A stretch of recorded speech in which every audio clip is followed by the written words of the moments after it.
Okay, today is the 5th of August 2010. We are at Majjhima Nikaya Sutta 39, Maha Asapura Sutta, the greater discourse at Asapura. Thus have I heard, on one occasion the Blessed One was living in the Angan country at a town of the Angans named Asapura. There the Blessed One addressed the monks thus, "Monks, Venerable Sir," they replied. The Blessed One said, "Recluses, recluses, monks, that is how people perceive you. And when you are asked, 'What are you?' you claim that you are recluses. Since that is what you are designated and what you claim to be, you should train thus. We will undertake and practice those things that make one a recluse, that make one a brahmana, so that our designations may be true and our claims genuine, and so that the services of those whose robes, alms, food, resting place, and medicinal requisites we use shall bring them great fruit and benefit, and so that our going forth shall not be in vain, but fruitful and fertile." Stop here for a moment. This word recluses is samana. Originally, the Brahmin caste in Pali is called Brahmana. They were supposed to be the ascetic class, the class of holy men who practice the holy path. And other people, when other people renounce, since they don't belong to the Brahmin caste, they are called samanas. So like our Buddha was called Samana Gautama. So this word, although it's translated here as recluses, it also means monk. And the Brahmana caste originally was supposed to be holy men, but later when they became advisors to the kings, they started to acquire property, wives, slaves, and everything. So later they were known as Brahmins. So Brahmana is used in the sense here as a holy man. We will undertake and practice those things that make one a recluse, that make one a Brahmana. So here the Buddha says, you claim to be monks, you claim to be samanas, and you should live up to your name. You should undertake those practices that make you a recluse. And what monks are the things that make one a recluse, that make one a brahmana?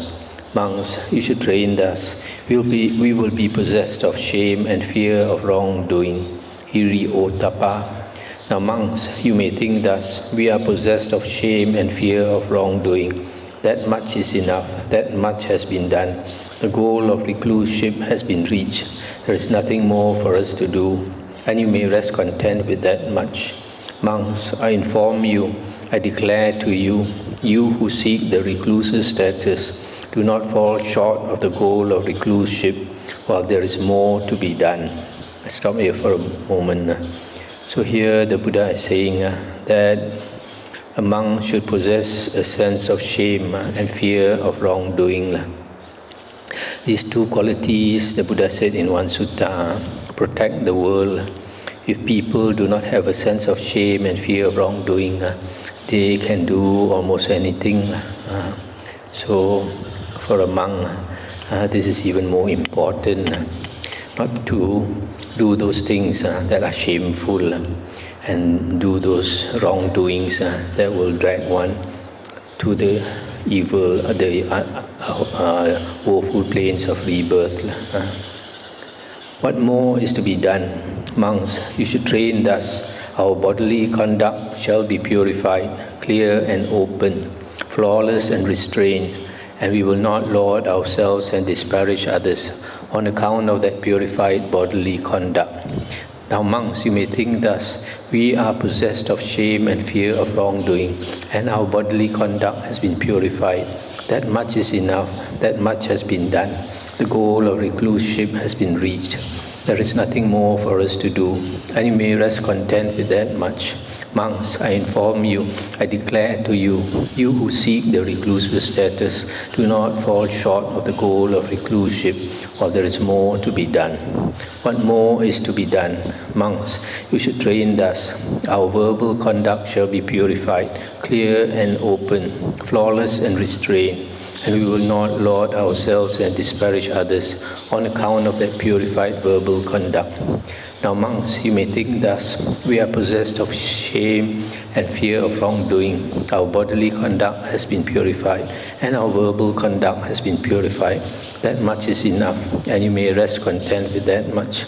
Monks, I inform you, I declare to you, you who seek the reclusive status, do not fall short of the goal of recluseship, while there is more to be done.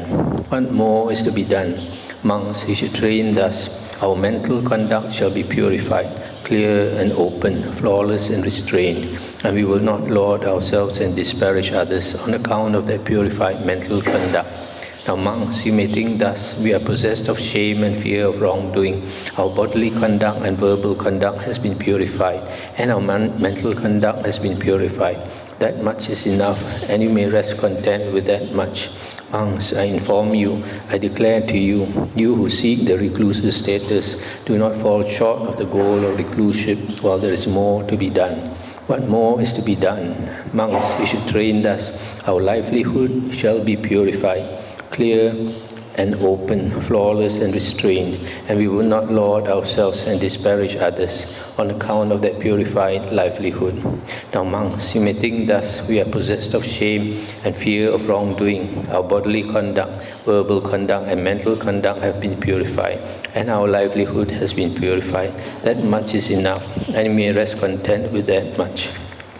Monks, I inform you, I declare to you, you who seek the reclusive status, do not fall short of the goal of recluseship, while there is more to be done. I'll stop here for a moment. So after the possessing a sense of shame and fear of wrongdoing, the Buddha here goes into sila, moral conduct. Moral conduct here is in terms of bodily conduct, verbal conduct, and mental conduct, plus livelihood. All these four things should be purified. Basically, body conduct is not to kill, steal, or commit adultery.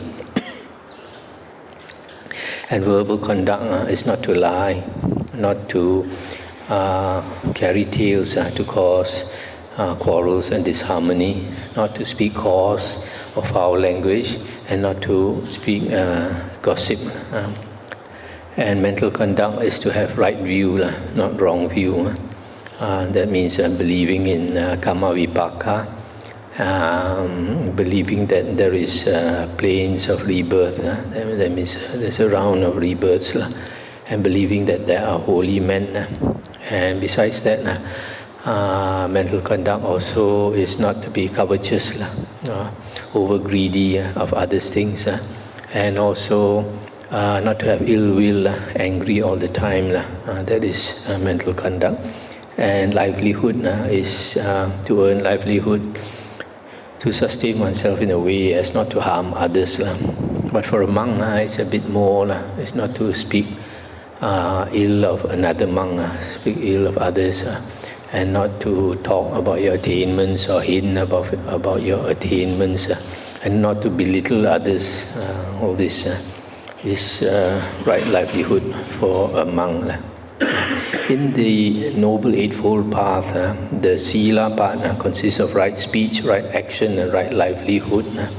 Right speech is the four precepts I just mentioned. Right action is not to kill, not to steal, not to commit adultery. And right livelihood is to get your livelihood in a way that does not harm others. What more is to be done? Monks, you should train thus. We will guard the doors of our sense faculties. On seeing a form with the eye, we will not grasp at its signs and features, since if we left the eye faculty unguarded, evil, unwholesome states of covetousness and grief might invade us. We will practice the way of its restraint. We will guard the eye faculty. We will undertake the restraint of the eye faculty. Similarly, on hearing a sound with the ear, smelling an odor with the nose, tasting a flavor with the tongue, touching a tangible with the body, cognizing a thought or mind object with the mind, we will not grasp its signs and features, since if we left the faculties unguarded, evil, unwholesome states of covetousness and grief might invade us. We will practice the way of their restraint. We will guard the faculties. We will undertake the restraint of the faculties. Now, monks, you may think thus: we are possessed of shame and fear of wrongdoing. Our bodily conduct, verbal conduct, mental conduct, and livelihood have been purified, and we guard the doors of our sense faculties. That much is enough, and you may rest content with that much. Monks, I inform you, I declare to you, you who seek the recluse's status, do not fall short of the goal of recluseship, while there is more to be done. I stop here for a moment. So here, guarding the doors of the sense faculties is not to pay too much attention at the sense doors, sights, sounds, smells, tastes, touch, and thoughts. Because if we pay too much attention, then we start to notice those things that are attractive. And attractive forms or sounds or smells, etc. And once we note that, then the tendency to crave for it will arise.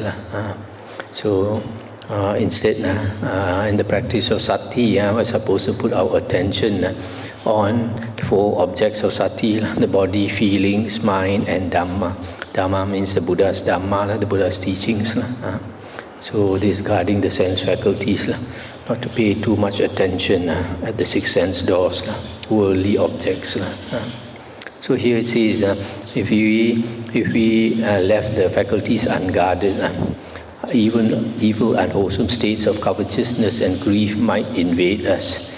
Covetousness arises when you are attracted by the sense object. You want to covet it, you want to possess it, whether it is forms or sounds or smells or taste and all that. And if you cannot get it, then grief will arise. So you have these 2 extremes. Either you covet something and you can't get it, you get grief. And what more is to be done? Monks, you should train thus. We will be moderate in eating, reflecting wisely. We will take food neither for amusement, nor for intoxication, nor for the sake of physical beauty and attractiveness, but only for the endurance and continuance of this body, for ending discomfort, and for assisting the holy life. Considering, thus I shall terminate all feelings without arousing new feelings, and I shall be healthy and blameless, and shall live in comfort. Now, monks, you may think thus: we are possessed of shame and fear of wrongdoing. Our bodily conduct, verbal conduct, mental conduct, and livelihood have been purified. We guard the doors of our sense faculties, and we are moderate in eating. That much is enough, and you may rest content with that much. Monks, I inform you, I declare to you, you who seek the recluse's status, do not fall short of the goal of recluseship, while there is more to be done. Stop here for a moment.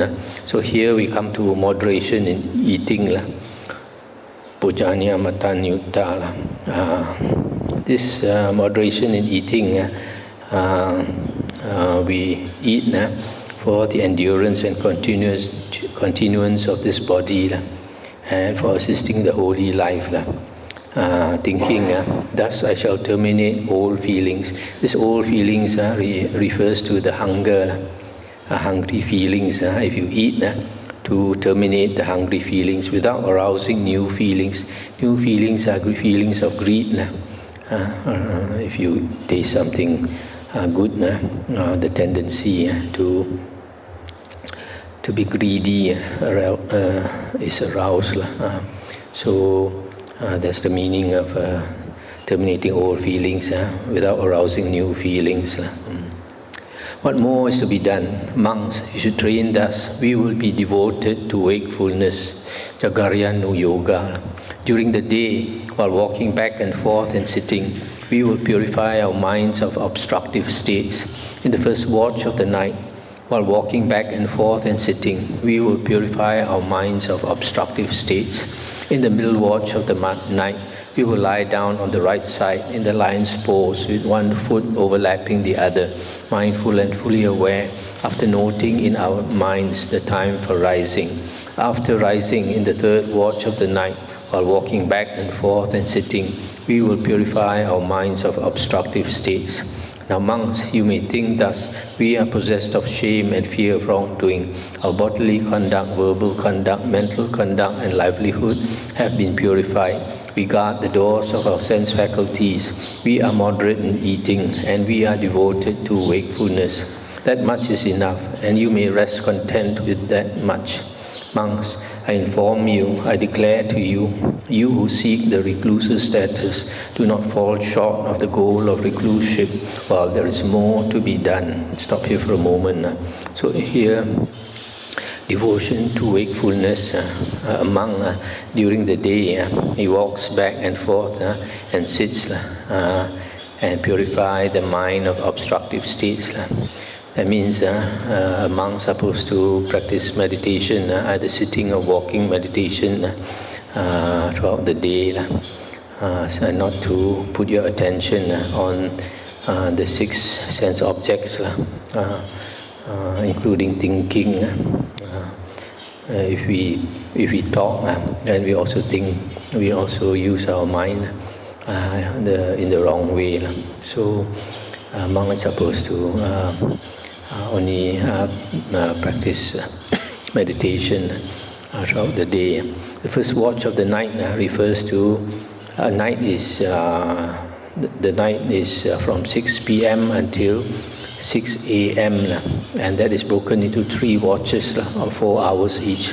The first watch is from 6 p.m. until 10 p.m. The middle watch or second watch is from 10 p.m. until 2 a.m. and then the third is from 2 until 6 a.m. So in the middle watch, monk is supposed to take his rest from 10 until 2.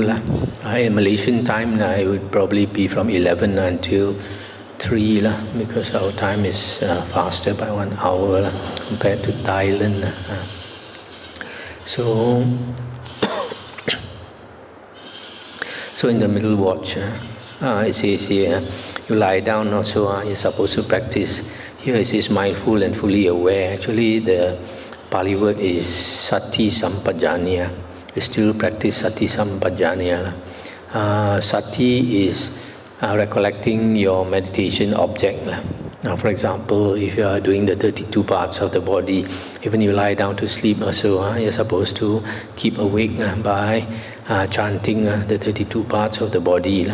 And fully aware means maintain your wakefulness, which is hard to do for a normal mind, which is not strong enough. It's very difficult to maintain your wakefulness throughout the night and the day. So that is the Buddha standard. So here, the Buddha standard, you see, is only resting for 4 hours in a day, and also to be aware during those 4 hours. And also you note the time 10 p.m. until 2 a.m. Now medical research says that is the time our body and our organs shut off.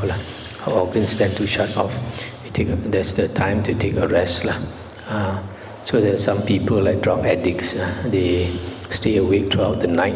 They are stressing the body. And that is not the right time to stay awake. That's the right time to take a rest during the middle watch. So you see here, a monk is supposed to strive to maintain this meditation, this wakefulness throughout the day and throughout the night. What more is to be done? Monks, you should train thus. We will be possessed of recollection and full awareness. We will act in full awareness when going forward and returning. We will act in full awareness when looking ahead and looking away. We will act in full awareness when flexing and extending our limbs. We will act in full awareness when wearing our robes and carrying our outer bowl and robe. We will act in full awareness when eating, drinking, consuming food and tasting. We will act in full awareness when defecating and urinating. We will act in full awareness when walking, standing, sitting, falling asleep, waking up, talking, and keeping silent.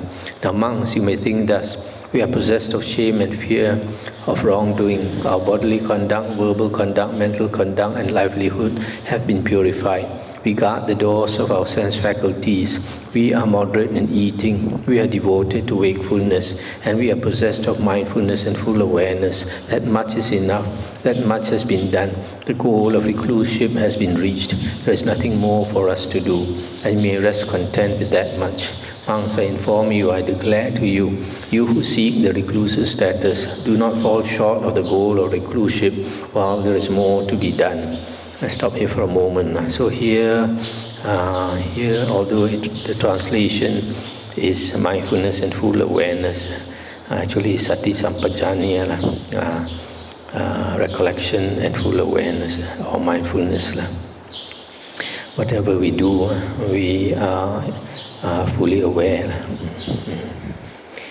And also, although here it doesn't say so, you're also supposed to maintain your recollection of your meditation object.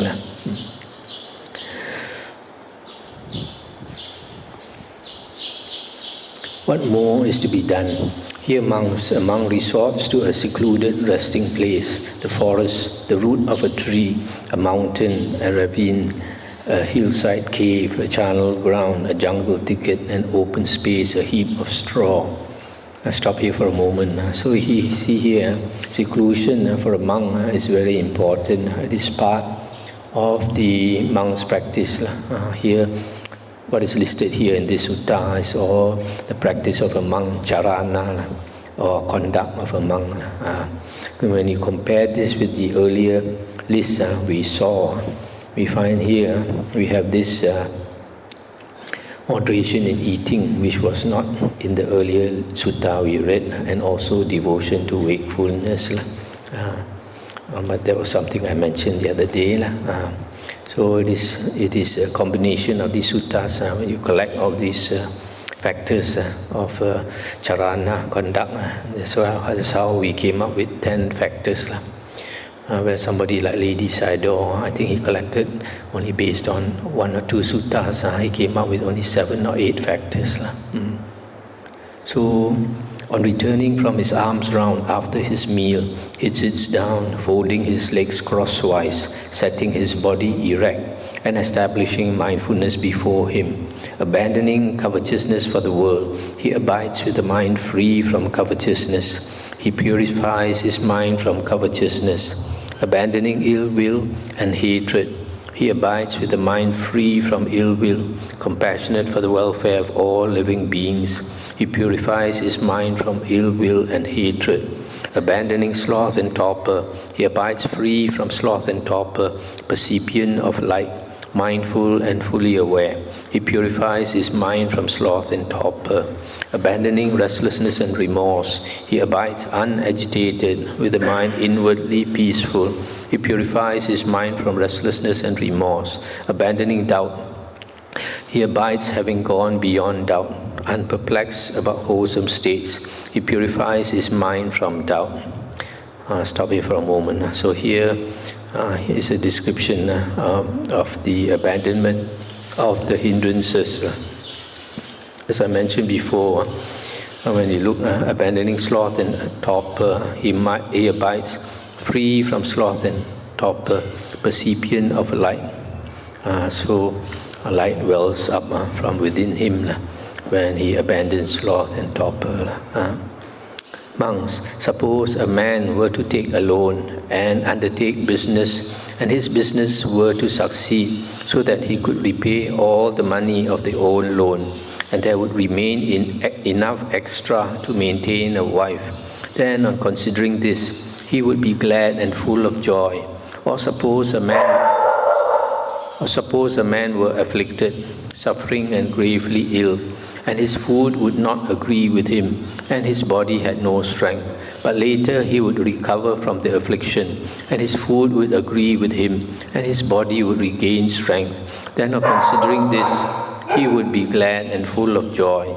Or suppose a man were imprisoned in a prison house, but later he would be released from prison, safe and secure, with no loss to his property. Then, on considering this, he would be glad and full of joy. Or suppose a man were a slave, not self-dependent, but dependent on others, unable to go where he wants. But later on, he would be released from slavery, self-dependent, independent of others, a freed man, able to go where he wants. Then, on considering this, he would be glad and full of joy. Or suppose a man with wealth and property were to enter a road across a desert, but later on he would cross over the desert, safe and secure, with no loss to his property. Then, on considering this, he would be glad and full of joy. So too monks, when these 5 hindrances are unabandoned in himself, a monk sees them respectively as a debt, a disease, a prison house, slavery, and a road across a desert. But when these 5 hindrances have been abandoned in himself, he sees that as freedom from debt, healthiness, release from prison, freedom from slavery, and a land of safety. I'll stop here for a moment. So from this description of abandoning the hindrances, the similes given here are quite clear that the abandonment of the hindrances are permanent. It's not like what some people say, that you only abandon the hindrances when you are in jhana. But when you come out of jhana, they come back. But here you see the description is like is freed from debt. Freed from debt means he's permanently free from debt. It's not just for 5 minutes. He's free from debt. He's healthy. No more sick. He's released from prison. He's released from slavery. Has crossed to the land of safety. All this indicates that this abandonment of the hindrances quite permanent. Although, of course, you could say that if a person is free from debt, later he can still get into debt, or is released from prison, later he can be still put into prison, but it's not likely. Having abandoned these 5 hindrances, imperfections of the mind that weaken wisdom, quite secluded from sensual pleasures, secluded from unwholesome states, he enters upon and abides in the first jhana, which is accompanied by applied and sustained thought. With delight and pleasure born of seclusion, he makes the rapture and pleasure born of seclusion drench, steep, fill and pervade this body, so that there is no part of his whole body unpervaded by the delight and pleasure born of seclusion. Just as a skilled bathman or a bathman's apprentice heaps bath powder in a metal basin and sprinkling it gradually with water, kneads it until the moisture wets his ball of bath powder, soaks it, and pervades it inside and out. Yet the ball itself does not ooze. So too, a monk makes the delight and pleasure born of seclusion drench, steep, fill and pervade this body, so that there is no part of this whole body unpervaded by the delight and pleasure born of seclusion. Stop here for a moment. Here this description is quite important and quite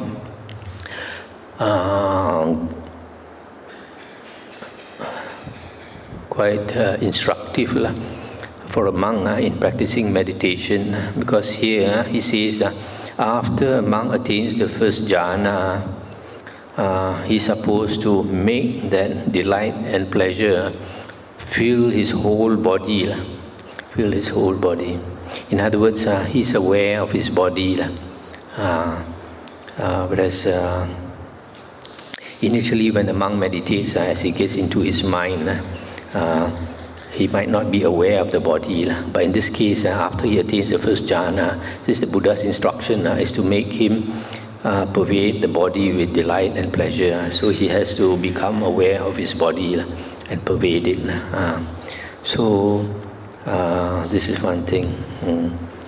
Actually, it is only in arupas or arupa jhana that the 5 senses close. Not in rupa jhana.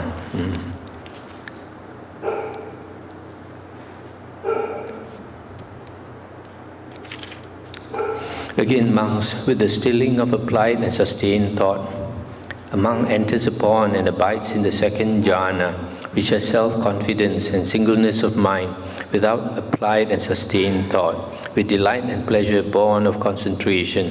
He makes the delight and pleasure born of concentration drench, steep, fill and pervade this body, so that there is no part of his whole body unpervaded by the delight and pleasure born of concentration, just as though there were a lake whose waters welled up from below, and it had no inflow from east, west, north, or south, and would not be replenished from time to time by showers of rain.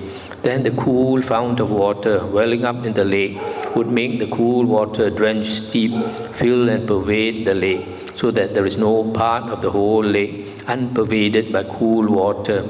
So too a monk makes the delight and pleasure born of concentration drench, steep, fill and pervade this body, so that there is no part of his whole body unpervaded by the delight and pleasure born of concentration. Stop here for a moment. So here again, this simile shows that the monk is supposed to use his will so that this piti and sukha will pervade the body.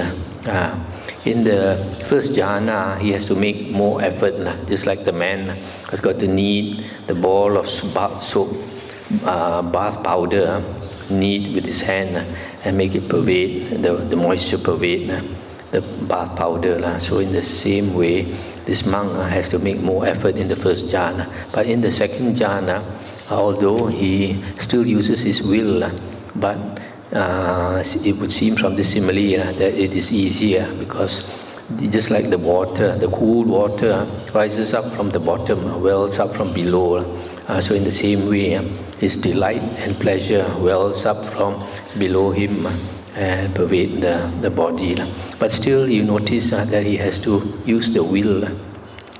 This is a strong contrast to the Visuddhimagga description of jhana. In the Visuddhimagga description of jhana, seems like you are not in control of your, you cannot think at all, and you cannot use your will or so. So you have to be very careful. Sometimes if you don't investigate the suttas enough, you don't see the contradiction between the suttas and later books like the Visuddhimagga. Again, monks, with the fading away as well of delight, a monk abides in equanimity, mindful and fully aware, still feeling pleasure with the body. He enters upon and abides in the third jhana, on account of which noble ones, Aryans, announce, he has a pleasant abiding who has equanimity and is mindful. He makes the pleasure divested of delight drench, steep, fill and pervade this body, so that there is no part of his whole body unpervaded by the pleasure divested of delight. Just as in a pond of blue or red or white lotuses, some lotuses that are born and grow in the water thrive immersed in the water without rising out of it, and cool water drenches, steeps, fills and pervades them to their tips and their roots, so that there is no part of all those lotuses unpervaded by cool water. So too a monk makes the pleasure divested of delight drench, steep, fill and pervade this body, so that there is no part of his whole body unpervaded by the pleasure divested of delight. Again, monks, with the abandoning of pleasure and pain, and with the previous disappearance of joy and grief, a monk enters upon and abides in the fourth jhana, which has neither pain nor pleasure, and purity of mindfulness, or complete purity of recollection, and equanimity, complete purity of sati and upekkha. recollection and equanimity. He sits pervading this body with a pure, bright mind, so that there is no part of his whole body unpervaded by the pure, bright mind. Just as though a man was sitting covered from the head down with a white cloth, so that there would be no part of his whole body unpervaded by the white cloth, so too a monk sits pervading this body with a pure, bright mind, so that there is no part of his whole body unpervaded by the pure, bright mind. Stop here for a moment. So you see, initially, when a monk attains the elimination of sloth and torpor, he's percipient of light. This sloth and torpor is a darkness in the mind. So when he gets rid of the this sloth and torpor, this light arises. But in the fourth jhana, this light is so strong that it pervades the whole body. His whole body is bright. When his concentrated mind is thus purified, bright, unblemished, rid of imperfection, malleable, wieldy, steady, and attained to imperturbability, he directs it to the knowledge of the recollection of past lives. Stop here for a moment. So you see here, this description of the mind as being purified, bright, unblemished, rid of imperfection, malleable, wieldy, steady, and attained to imperturbability, refers to the fourth jhana. Only when a person attains the fourth jhana that the mind becomes so purified, bright, and wieldy. That means can be used, malleable, can be used in whatever direction the meditator wants. So here he directs that mind to the knowledge of the recollection of past lives. And he recollects his manifold past lives, that is 1 birth, 2 births, 3, etc., thousands and aeons of world cycles. Thus, with the aspects and particulars, he recollects his manifold past life. Just as a man might go from his own village to another village, and then back again to his own village. He might think, I went from my own village to that village, and there I stood in such a way, sat in such a way, spoke in such a way, kept silent in such a way. And from that village I went to another village, and there I stood in such a way, sat in such a way, spoke in such a way, kept silent in such a way. And then from that village I came back again to my own village. So too, a monk recollects his manifold past lives. Thus, with the aspects and particulars, he recollects his manifold past lives. When his concentrated mind is thus purified, bright, unblemished, rid of imperfection, malleable, wieldy, steady, and attained to imperturbability, he directs it to the knowledge of the passing away and reappearance of beings. Thus, with the divine eye, which is purified and surpasses the human, he sees beings passing away and reappearing, inferior and superior, fair and ugly, fortunate and unfortunate. And he understands how beings pass on according to their actions. Just as though there were 2 houses with doors, and a man with good sight standing there between them saw people entering the houses and coming out and passing to and fro. So too, with the divine eye, which is purified and surpasses the human, a monk sees beings passing away and reappearing, and he understands how beings pass on according to their actions or karma. When his concentrated mind is thus purified, bright, unblemished, rid of imperfection, malleable, wieldy, steady, and attained to imperturbability, he directs it to the knowledge of the destruction of the taints. He understands as it actually is. This is suffering, this is the origin of suffering, this is cessation of suffering, this is the way leading to the cessation of suffering. These are taints, this is the origin of the taints, this is the cessation of the taints, this is the way leading to the cessation of the taints. When he knows and sees thus, his mind is liberated from the taint of sensual desire, from the taint of being, and from the taint of ignorance. When it is liberated, there comes the knowledge it is liberated. He understands birth is destroyed, the holy life has been lived, what had to be done has been done. There is no more coming to any state of being. Just as if there were a lake in a mountain recess, clear, limpid, and undisturbed, so that a man with good sight, standing on the bank, could see shells, gravels, and pebbles, and also shoals of fish swimming about and resting. He might think, there is this lake, clear, limpid, and undisturbed, and there are these shells, gravels, and pebbles. And also these shoals of fish swimming about and resting. So too a monk understands that this is suffering, is the origin of suffering, etc. He understands birth is destroyed, the holy life has been lived, what had to be done has been done, there is no more coming to any state of being. Monks, a monk such as this is called a recluse, a brahmana, a holy man, one who has been washed, one who has attained to knowledge, a holy scholar, a noble one, an arahant. Stop here for a moment.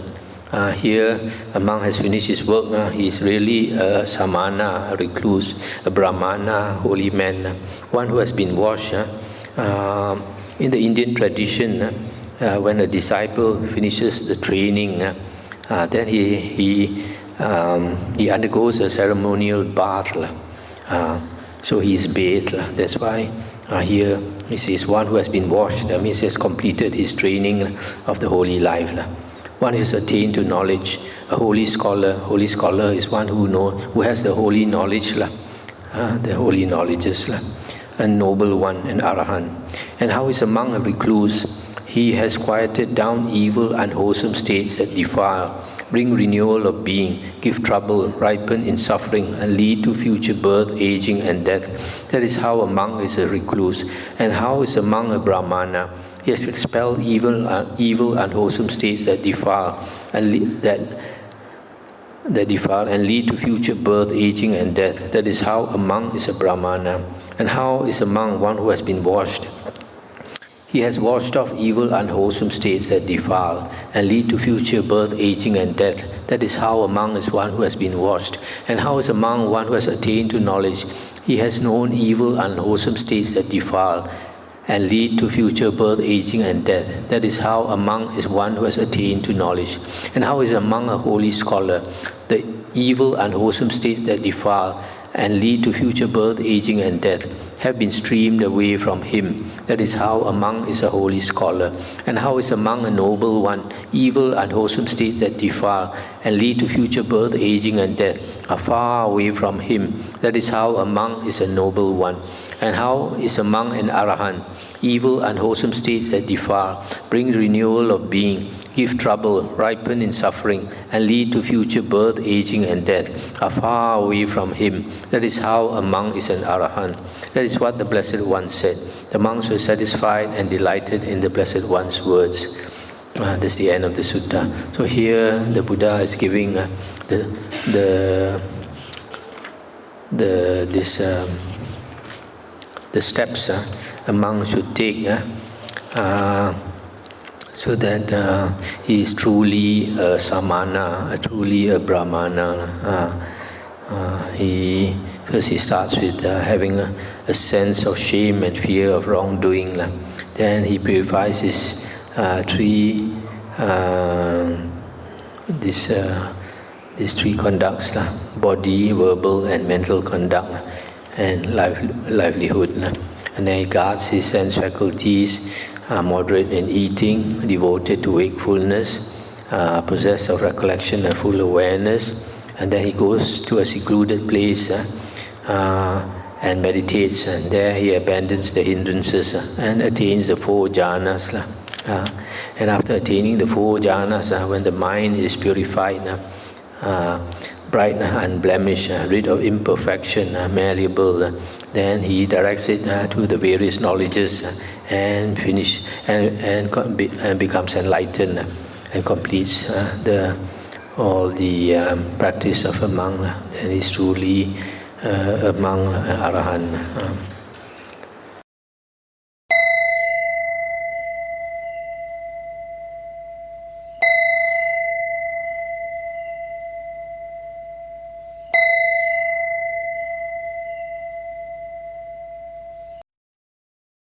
The next sutta, number 40, Chula Asapura Sutta, the shorter discourse at Asapura. Thus have I heard.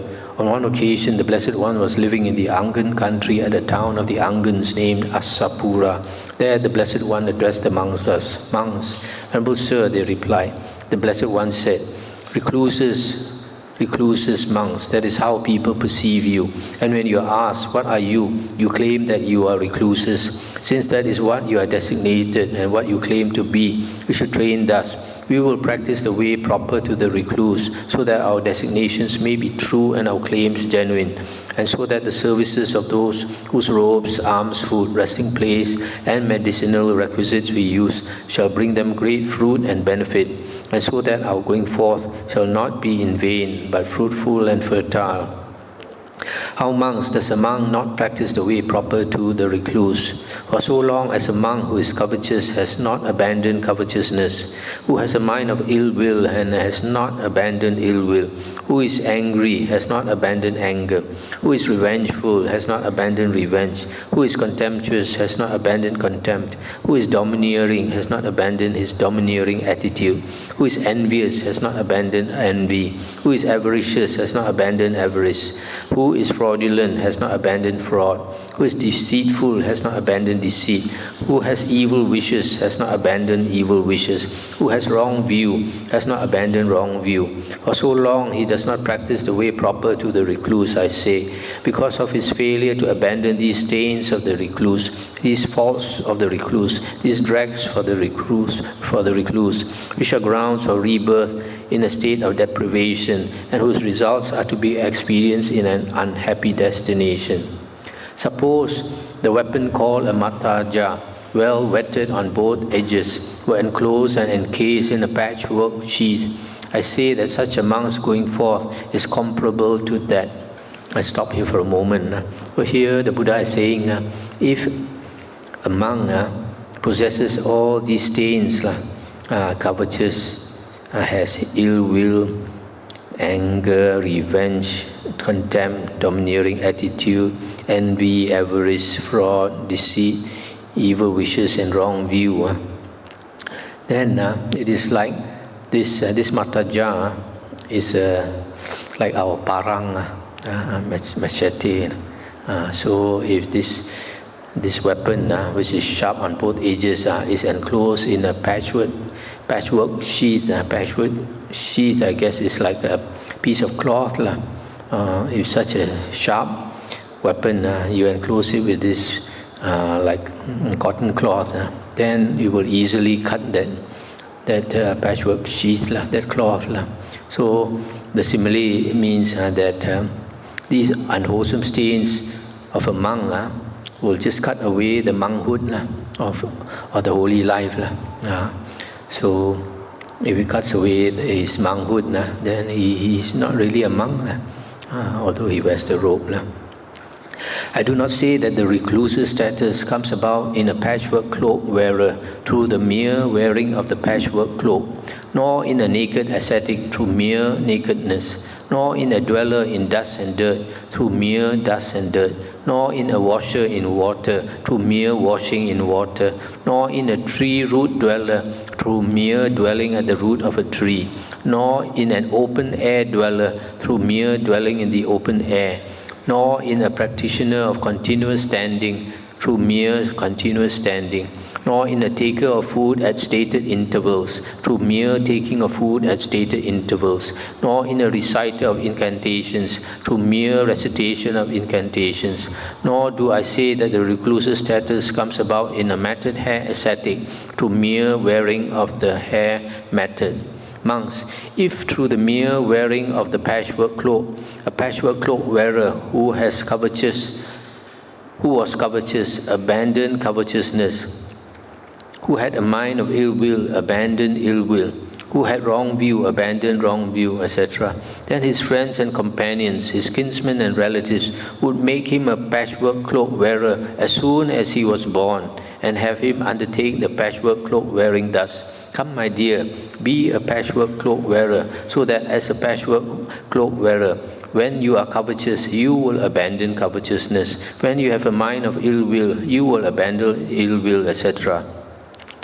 But I see here a patchwork cloak wearer who is covetous, who has a mind of ill will, who has wrong view, etc. And that is why I do not say that the recluse's status comes about in a patchwork cloak wearer through the mere wearing of the patchwork cloak.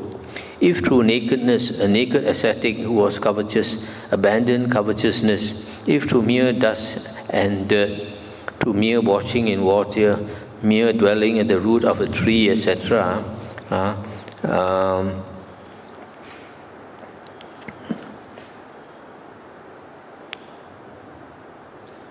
In the same way, if through all these things he abandoned all these unwholesome states, then from young they would have made him do all these things.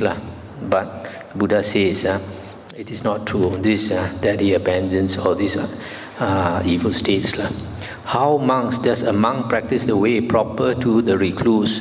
When any monk who was covetous has abandoned covetousness, who had a mind of ill will had abandoned ill will, who was angry had abandoned anger, who was revengeful had abandoned revenge, who was contemptuous had abandoned contempt, who was domineering had abandoned his domineering attitude, who was envious had abandoned envy, who was avaricious had abandoned avarice, who was fraudulent has abandoned fraud, who was deceitful has abandoned deceit, who has evil wishes had abandoned evil wishes, who had wrong view had abandoned wrong view.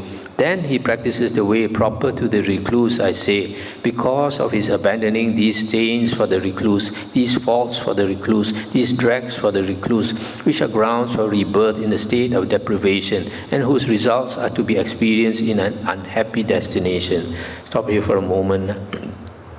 So here the Buddha says, if a monk abandons these unwholesome states, these stains of the holy life, then he is practicing the proper way of a recluse, just by abandoning these unwholesome states, because these unwholesome states lead to rebirth in a woeful plane of existence.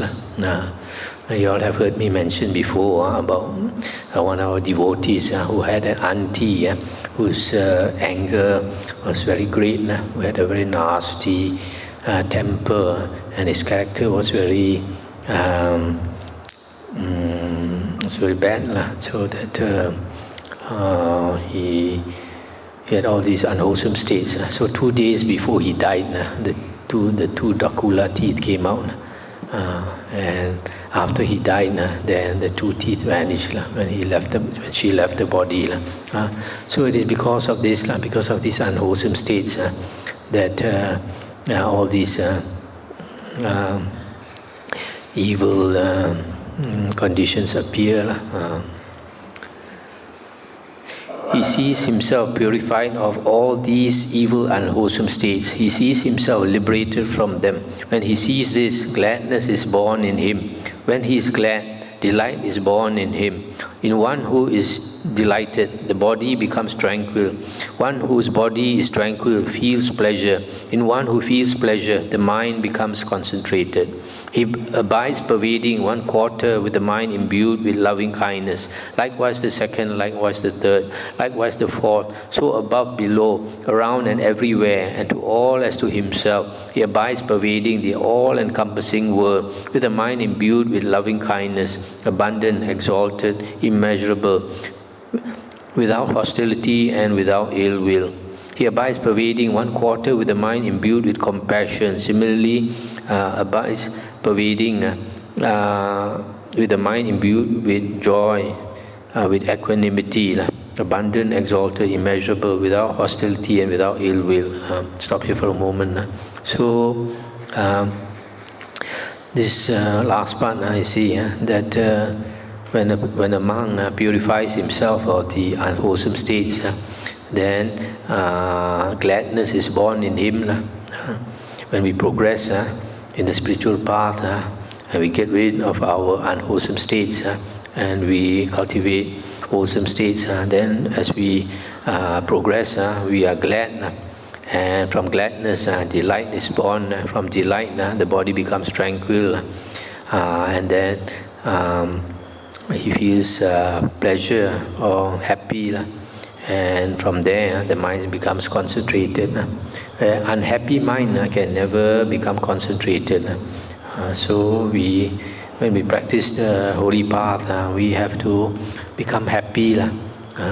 You see some people, they meditate. They're supposed to see suffering, and they become, they themselves have a lot of suffering. So they have a lot of suffering, then the mind cannot become concentrated. Whereas in some other sutta, it is mentioned that somebody praised the Buddha and the Buddha's disciples. he said, compared to the external ascetics, the Buddha's disciples always look very happy, very delighted. So that is the condition to attain concentration. We must be happy. Then after the mind becomes concentrated, here the monk practices the Brahma Viharas, loving kindness, metta, and then karuna is compassion, and then mudita is joy, and upekkha is equanimity. So after he has attained a strong mind, then only he can radiate these Brahma Viharas, these divine abidings. Suppose there were a pond with clear, agreeable, cool water, transparent, with smooth banks, delightful. If a man, scorched and exhausted by hot weather, weary, parched and thirsty, came from the east, or from the west, or from the north, or from the south, or from where you will, having come upon the pond, he would quench his thirst and his hot weather fever. So too, monks, if anyone from a clan of nobles goes forth from the home life into homelessness, and after encountering the Dhamma Vinaya proclaimed by the Tathagata, develops loving kindness, compassion, joy and equanimity, and thereby gains internal peace, then because of that internal peace, he practices the way proper to the recluse, I say. And if anyone from a clan of Brahmins goes forth, from the clan of merchants, from a clan of workers goes forth, and after encountering the Dhamma Vinaya proclaimed by the Tathagata, develops loving kindness, compassion, appreciative joy and equanimity, and thereby gains internal peace, then because of that internal peace, he practices the way proper to the recluse, I say. Monks, if anyone from the clan of nobles goes forth from the home life into homelessness, and by realizing for himself with direct knowledge here and now, enters upon and abides in the deliverance by mind and deliverance by wisdom that are taintless with the destruction of the taints, then he is already a recluse because of the destruction of the taints. And if anyone from a clan of Brahmins or merchants or workers goes forth from the home life into homelessness, and by realizing for himself with direct knowledge here and now, enters upon and abides in the deliverance by mind and deliverance by wisdom that are taintless with the destruction of the taints, then he is already a recluse because of the destruction of the taints. That is what the Blessed One said. The monks were satisfied and delighted in the Blessed One's words. That's the end of the sutta. So here the Buddha says, monk, if he practice properly, he should abandon all these unwholesome states like covetousness, ill will, anger, revenge, contempt, domineering attitude, envy, avarice, fraud, deceit, evil wishes, wrong view, etc. So when he abandons these, then he's truly a recluse. Then after that, after he's abandoned these states, then he's happy. And from happiness, his mind becomes concentrated when he practices meditation, and then he can attain the divine abidings, the four divine abidings. Then the Buddha says, from there he can also attain liberation and become an arahant. Then he is truly a recluse. I think for tonight, that's all we have time for. Anything to discuss?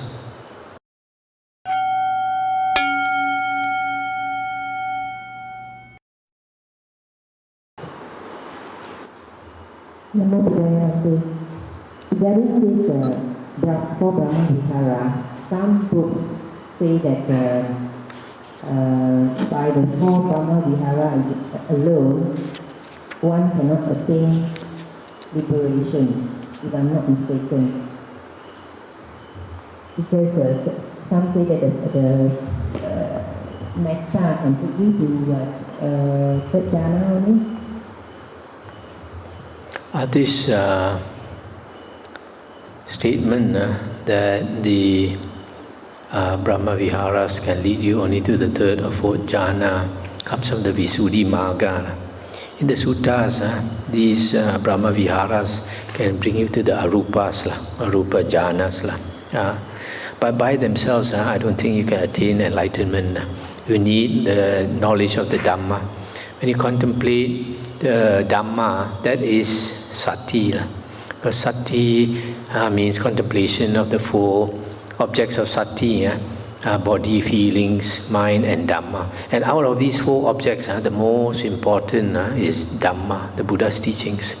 Because in one sutta, the Buddha says there are 5 occasions for liberation. There are only 5 times a monk becomes liberated, or a monk becomes liberated only in 5 ways. One, when he's listening to the Dhamma. Secondly, when he's teaching the Dhamma. Thirdly, when he's repeating the Dhamma. Fourthly, when he's reflecting on the Dhamma. And only the 5th during meditation. So you see, out of these 5 occasions, 4 of them have to do with the Dhamma. So you don't, generally you don't become enlightened just by contemplating your feelings or your thoughts. But it is actually the Dhamma.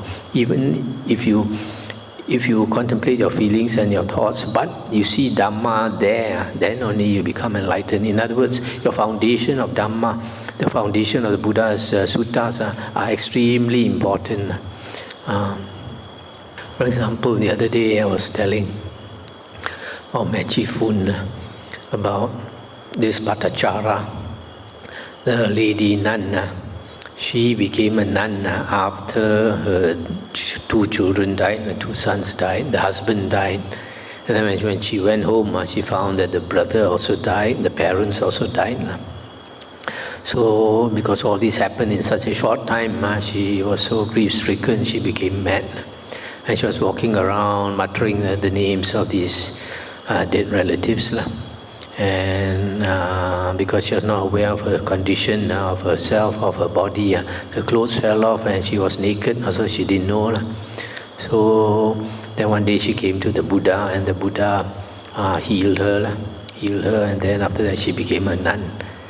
And then after she became a nun, she practiced many years, attained the jhanas and all that, and learned the Dhamma. Then one day when she came back from Pindapata, alms round, she washed her feet.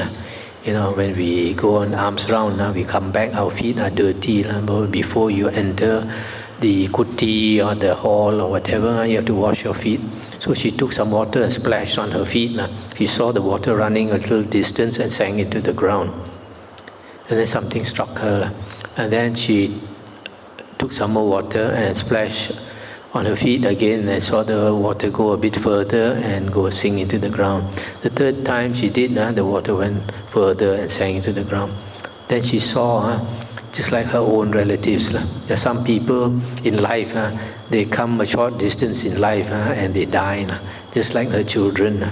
And some people go a little bit longer way and die in the middle age. And some people go a longer distance and die in their old age. And then from this she saw suffering, and because of all the Dhamma she had learned, and because of her mind being so clear, she just reflected on this and became an Arahant.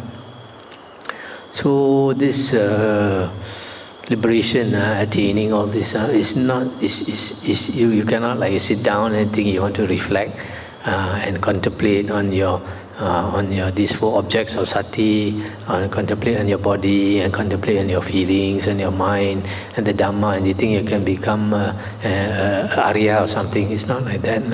When you do all the groundwork, and then the occasion arises, just like this, when she didn't expect, then she became enlightened. So the groundwork is very important. Just like in the sutta we heard, the reason why the chicks are not hatched from the eggs is because the mother hen didn't sit long enough. And the mother hen sits long enough, she doesn't have to make a wish, make my chicks hatch from the eggs. She doesn't have to make a wish at all, and the chicks will hatch when she has sat long enough. So in the same way, we have to do the work of cleaning the mind of the 5 hindrances by meditating and attaining the jhanas. And at the same time, we study the suttas to understand the Dhamma better. So when the right occasion arises, sometimes you listen to the Dhamma, it just strikes you. A particular Dhamma you hear is just apt for your situation, like this Patachara, and you become enlightened. The next question, Bhante, is the restraining of the senses. So this restraining of the senses, we must have very solid Dhamma base in order to really see, wouldn't we? Because let's say we hear something unpleasant. So the mind door will open and we start, if it is something we don't like, then we start to proliferate. The mind starts to proliferate. If we don't, I mean, if we are not guarding the sense, one of the sense door, then it leads to another sense door opening. Yes, absolutely. Yeah. Earlier we read the sutta about development of body and development of mind, and the Buddha gave the simile of the piece of wood, which is sappy, wet inside and also wet outside, and then another one which is wet inside but dry outside, and the third one is dry inside and dry outside. Only the third one you can make a fire with. The other two, because they are either wet inside or outside or both, then you cannot make a fire.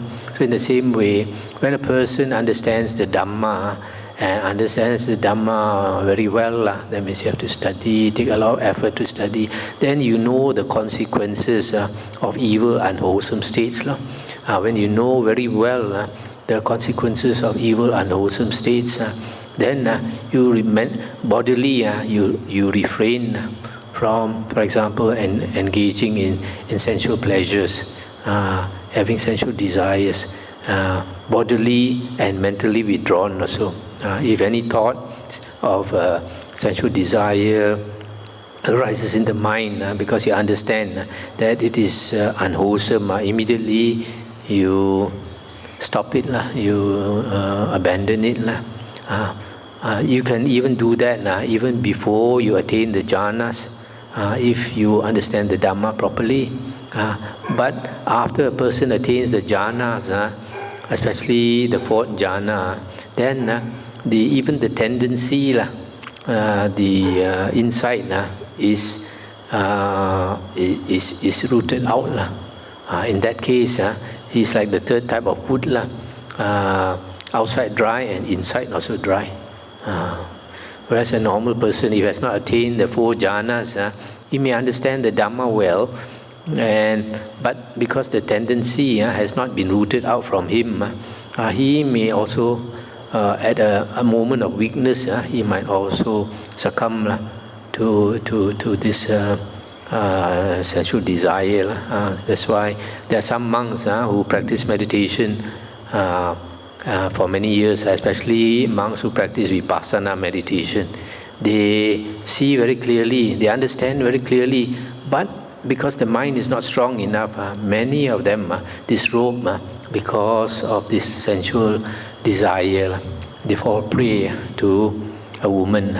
Many of them are caught by a woman. I know a monk after 40 years in robes also, practicing vipassana and teaching vipassana, also disrobed because of a woman. I know an old monk also, 70 years old, teaching vipassana, also disrobed because of a woman. So, in theory, it's all very good. You see very clearly, you're mindful, you know, you understand. But the tendency inside is not, just like the Buddha says, the piece of wood inside is still wet. Outside it may be dry, but it won't start a fire. So Bhante, in this case, whenever, let's say, we have impingement of the sense of death or whatever from outside, we have to start contemplating on the Dhamma in order to guard our sense law. Because it's not easy to cut away immediately. So, to me, I would think that most of the time we argue with each other, let go, let go. Why should I let go? And then we start going back to the Dhamma and teaching Dhamma mentally. If the mind is not strong, it's very hard to maintain the mindfulness. In a moment of weakness, the mindfulness is lost. In theory, yes, but in practice.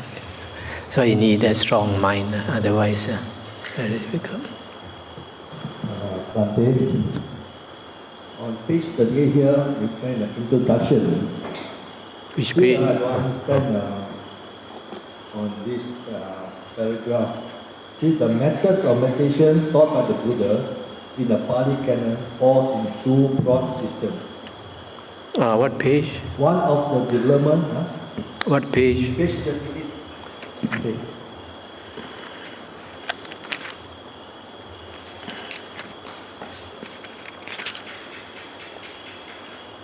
Yeah. See, one of the development, serenity, samatha, which aims at concentration, samadhi. The other is the development of insight, vipassana, which aims at understanding or wisdom. In the Buddha system of mental training, the role of serenity is subordinated to that of insight, because the latter is the crucial instrument needed to uproot the ignorance at the bottom of the samsaric bondage. You can see from the suttas, this is definitely wrong. This is the view of Venerable Bhikkhu Bodhi, who is a monk who believes in the Abhidhamma, who believes in the commentary. But that is not what the Buddha says. This commentary. No, this is his opinion. His opinion. Yeah. That's how I was confused. Did he do that? Remember, I always I always quote the Digha Nikaya Sutta number 29, Pasadika Sutta, where the Buddha said that if any person thinks that the Buddha's teaching is not complete, the Buddha says he does not understand the Dhamma. Namo Buddhaya Nante. I'm just a bit curious about something like probably when you attain enlightenment, probably we don't say out. But just wondering, like the nun who attained the enlightenment by pouring the water, actually what he actually say out to people, like how he attained, right? So this is the meaning, like the meaning is like she shouldn't say she enlightened, right? No, normally the monks and the nuns during the Buddha's time, when they are enlightened, they will go and tell the Buddha, but they don't say, I have become enlightened. They say generally, say like the Buddha has been venerated. They have paid veneration to the Buddha. They have, so they hint that they have finished their work. That they can do. They cannot directly say that they. A monk's conduct seems to be quite stringent, maybe like angelic, fear of pain and shame and all that, the tapa. They seem to be doing very slight wrong can be very heavy and go down to unhappy states. So lay people can do a lot more, but the most they come back as a poor man or a stingy or ugly person. But a monk, if do wrong things, maybe like the conduct and behavior is poor, to go to unhappy states, isn't that very stringent? Not actually, because this hiri ottappa, having a sense of shame and fear of wrongdoing, is equally applicable to lay people. The Buddha said in the suttas that if lay people did not have this hiri ottappa, sense of shame and fear of wrongdoing, then they will be engaging in incest. Mother and son will make love, uncle and nephew will make love and all these things.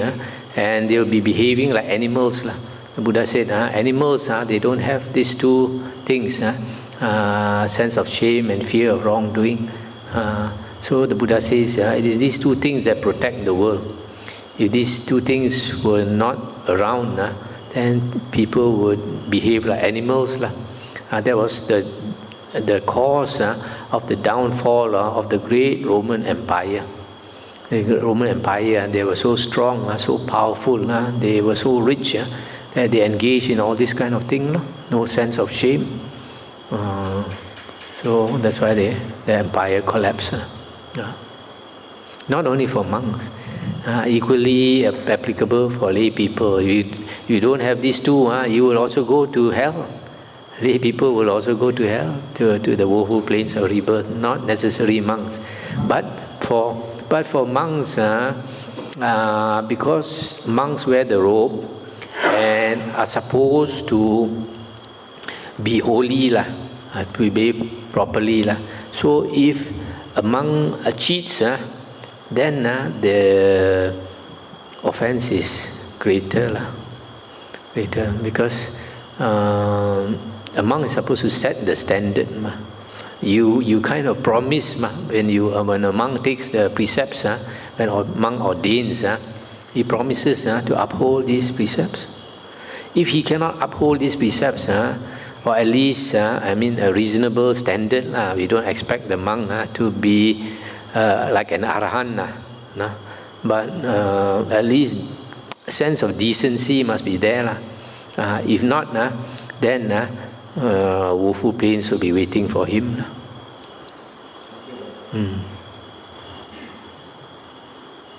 Okay, shall we stop here?